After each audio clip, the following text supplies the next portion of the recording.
Well, first of all, I want to thank the fan base for showing up Friday for our senior day and our alumni day. It was a really, really special night in Diddle, able to win that conference championship in front of our fans, in front of our alumni, and so I'm really, really grateful for everybody that showed up for that. Got one weekend left. It's desperation time, in college volleyball. We're on the road against Charlotte, who was the preseason number 2 pick in our division. And, they've had some injury issues that have put them in a position where, they're pretty desperate for a win this weekend to secure their way into the conference championship. And so, we understand what we're walking into down there. It's going to be their senior weekend. I believe it's homecoming at Charlotte as well. And we're going to be up against it. It's going to be a real challenge to go down there against a very, very talented team and try to find 2 more wins to finish up this regular season. So with that, we'll take questions. I guess for both of you guys, you probably talked about it a little bit Friday, but after a few days to reflect, obviously you've won a lot of trophies here in your time, but how did this one feel? You would think that, but they never get old for me.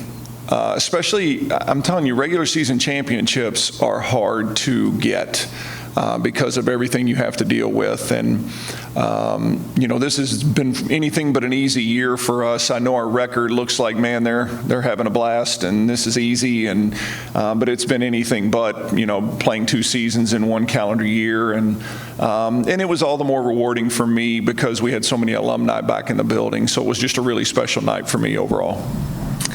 Yeah, it was just, like he said, this year has been hard just for everyone around the country, playing 2 seasons back-to-back. So I think it was really just awesome to have, that reward, just because we've been working so hard this season. And, it was a good night. Well, Katie, you kind of touching on that. So like you said, on paper it looks like, they have such a good record, they're rolling. But for you, you had the spring season earlier and then you're playing now. So physically, how demanding has that been, and how is that a testament to just how hard you guys have worked this year? Yeah, I think physically it has been more demanding than usual, but I think more mentally is the challenge for everyone. And it's been so rewarding because you get through the middle of the season and you kind of are in the slump and you're running through the thick of it, and then we're kind of on our way out right now. And so it's gonna finish really fast, and it was great to get that win though. Katie, you keep saying that it's been a long year, hard to play 2 in a row, but it seems like this time of the season you always continue to get better. I look back at last year's CUSA tournament, extremely efficient. What is it about this time of year and just taking that next level up in competition and efficiency and whatnot? Yeah, I think I talked about this with Brett the other week. I don't know. I seem to be on the uphill climb at the end of every season, and I guess it's just a refocus.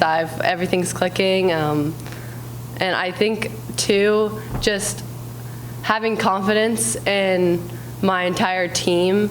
I think we're really bonded right now, and we have great chemistry, and I think that all plays a part in it. Travis, what do you think about that with Katie?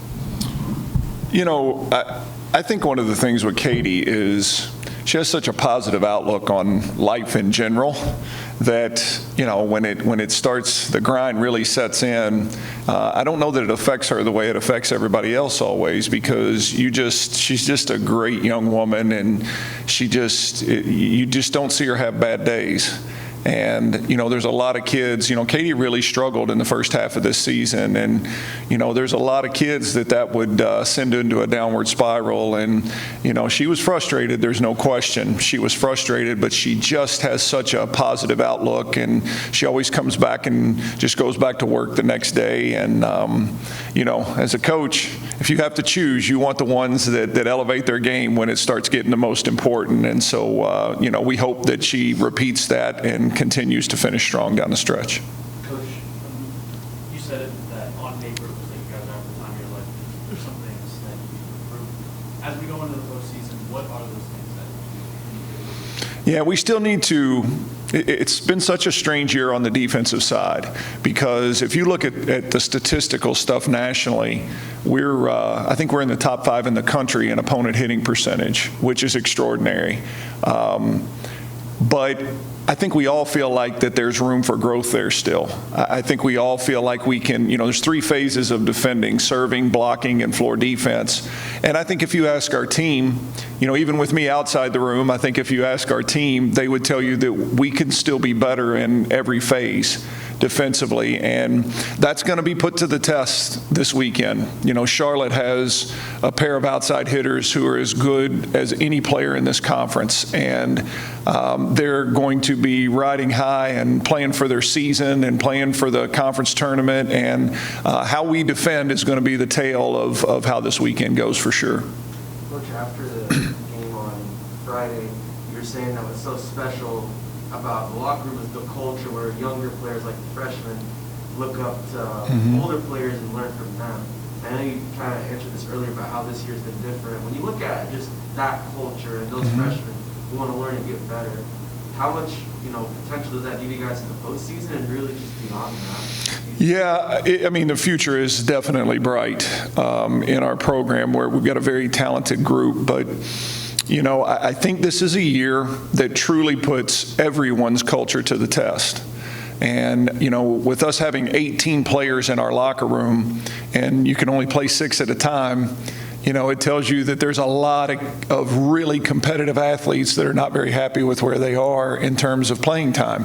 And, we usually carry a roster of 12 or 13, and you have a rotation of 9. So, this has been a challenge, but I think it's also been really rewarding for me to see here at the end of this, as you heard Katie talking about how connected our team is right now. And I think that speaks a lot to, the kids' character and the culture that's in place in our locker room. Coach, it was, alumni night, seniors were recognized Saturday or Friday. What have they been able to teach you over the course of the years with you working with them? The seniors? Yeah.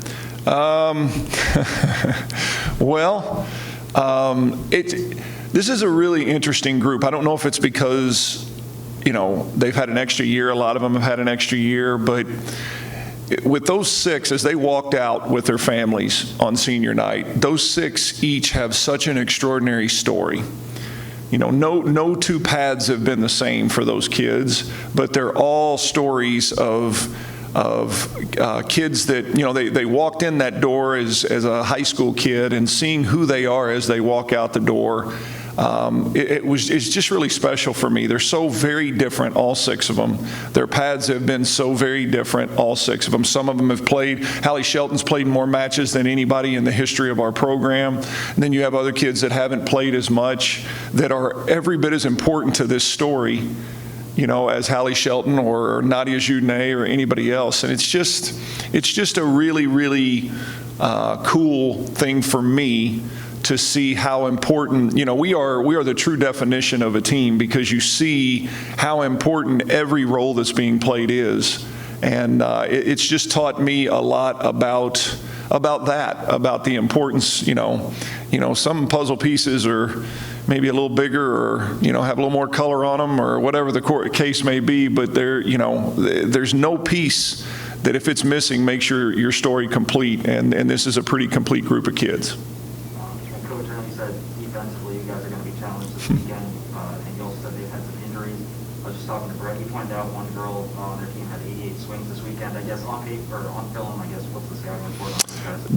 They're certainly they're deeper than just those 2 kids, but Sydney Rowan and Amani Foster on the left side have carried a monster load for them. And Foster's been in and out with some injury stuff, but we certainly will be moving forward under the assumption that she's going to be on the court, and she is the most electric young player in our league right now. And those 2 kids, if you got a couple kids that can carry a load, you're going to be in games. And those two kids are tremendously talented. They're bigger than that. They've got depth beyond that, but those two kids from an offensive standpoint carry a huge load for them. And so this is one of those matches that, it's not going to be about, Old Dominion was a really balanced team, and, you looked, at the set distribution, it's always pretty even. I mean, you know where these balls are going. They're going to go to these two kids, and they make plays, even though everybody in the gym knows that it's going there. And we're going to have to sit down and play some defense in a really hostile environment down there, and it's as big a test as we've had all year.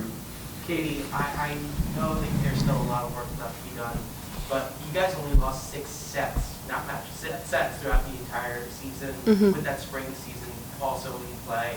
But for just this fall season, how is it for you and your fellow seniors to be this dominant through this year? What does it mean to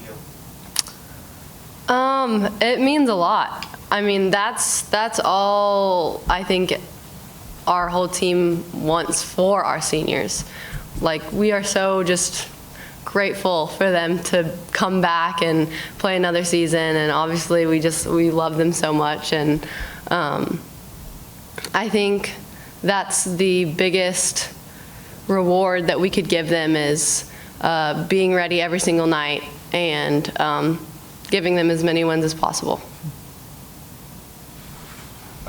I'm laughing because you say they've only lost 6 sets all year, but I would bet you if she was being honest, she'd tell you they don't feel like that because we've won a whole lot. Like, it's, I shoot holes in it no matter what the performance looks like, I think she would tell you. But I also know that there's something bigger that we're trying to achieve. But there's been a lot of sets that we've won that they probably as players haven't felt like we won. And ironically, one of the sets we lost at FAU last weekend, I was probably happier with than I've been in a long time. So they're probably a little confused about the old coach right now. But it's just about playing at our level and knowing the level that we're going to have to be able to maintain. Anything else for Katie, your coach? Travis, yesterday was Halloween. Did you dress up and went to all day with Halloween? Can I tell you, I'm the worst Halloween guy ever. I'm not into adults dressing up for Halloween. Listen, I don't knock it. I see a lot of people that have a lot of fun with it, and so I'm not down on them or I don't judge them, but it's just never been my thing. I don't know what you could do to this. I don't know what would be. Maybe if you can give me a great idea, I'll try to put something together for the future. But it's never been my thing. I just scoop handfuls of candy and give it to kids when they walk in, and that's about the extent of it for me. I'm scary enough looking on my own, I guess. You always dress up as one of your players. What was that look? What player are you? Not me. Let's don't even put a name on that one, because that would be something that would stick with them for the rest of their lives in a bad way. So we'll just leave that one alone. Thanks, guys. Thanks, guys.